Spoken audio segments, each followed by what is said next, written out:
അസ്സലാമു അലൈക്കും. ഇന്നത്തെ വീഡിയോയിൽ കുരുന്നുകൾ ക്വിസ് മത്സരങ്ങളിൽ പങ്കെടുക്കുന്നവർക്ക് ഉപകാരപ്രദമായ മെയ് മാസത്തെ കുരുന്നുകളിൽ നിന്നുള്ള ചോദ്യങ്ങളും ഉത്തരങ്ങളുമാണ് നോക്കാൻ പോകുന്നത്. ആദ്യത്തെ ചോദ്യം, നീലത്തിമിംഗലത്തിന്റെ വലിപ്പം എത്ര? ഉത്തരം 30 മീറ്റർ അഥവാ 100 അടി. ചോദ്യം, നീലത്തിമിംഗലത്തിന്റെ ഭാരം എത്ര? ഉത്തരം 1,90,000 കിലോഗ്രാം.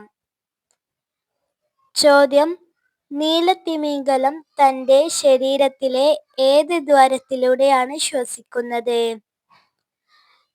ഉത്തരം തലക്ക് മുകളിലെ ബ്ലോ ഹോൾ എന്ന ദ്വാരത്തിലൂടെ. ചോദ്യം, നീലത്തിമിംഗലം കഴിക്കുന്നത് ഏത് ജീവിയെ ആണ്? ഉത്തരം ക്രിൽ.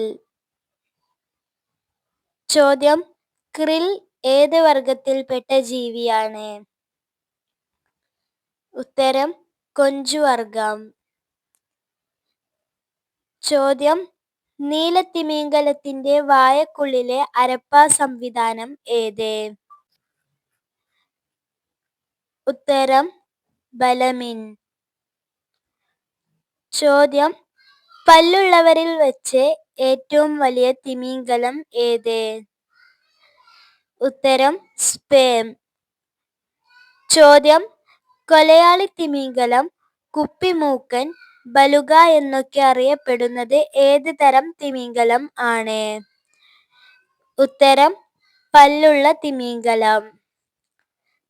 ചോദ്യം, തിമിംഗല വേട്ടയെ കുറിച്ച് പറയുന്ന പ്രശസ്ത നോവൽ ഏത്?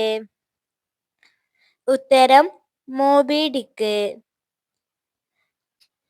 ചോദ്യം, മോബി ഡിക്ക് എന്ന നോവലിന്റെ രചയിതാവ് ആരാണ്? ഉത്തരം ഹെർമൻ മെൽവിൽ. ചോദ്യം, മോബി ഡിക്ക് എന്ന നോവൽ പ്രസിദ്ധമായ വർഷം ഏത്? ഉത്തരം 1871. ചോദ്യം, ലോകത്തിലെ ഏറ്റവും വലിയ തലച്ചോർ ഉള്ള ജീവി ഏതാണ്? ഉത്തരം തിമിംഗലം. ചോദ്യം, ബാബാ സാഹിബ് എന്ന് നമ്മൾ വിളിക്കുന്നത് ആരെ? ഉത്തരം ഡോക്ടർ ബി.ആർ. അംബേദ്കർ. ചോദ്യം, ഭീംറാവു ജനിച്ചത് എവിടെയാണ്? ഉത്തരം മധ്യപ്രദേശിലെ മൗ എന്ന സ്ഥലത്ത്. ചോദ്യം, ഭീംറാവു ജനിച്ചത് എന്ന്? ഉത്തരം 1891 ഏപ്രിൽ 14. ചോദ്യം, അംബേദ്കർ ജനിച്ച സ്ഥലം അദ്ദേഹത്തോടുള്ള ആദരസൂചകമായി ഇന്ന് ഏത് പേരിലാണ് അറിയപ്പെടുന്നത്? ഉത്തരം അംബേദ്കർ നഗർ.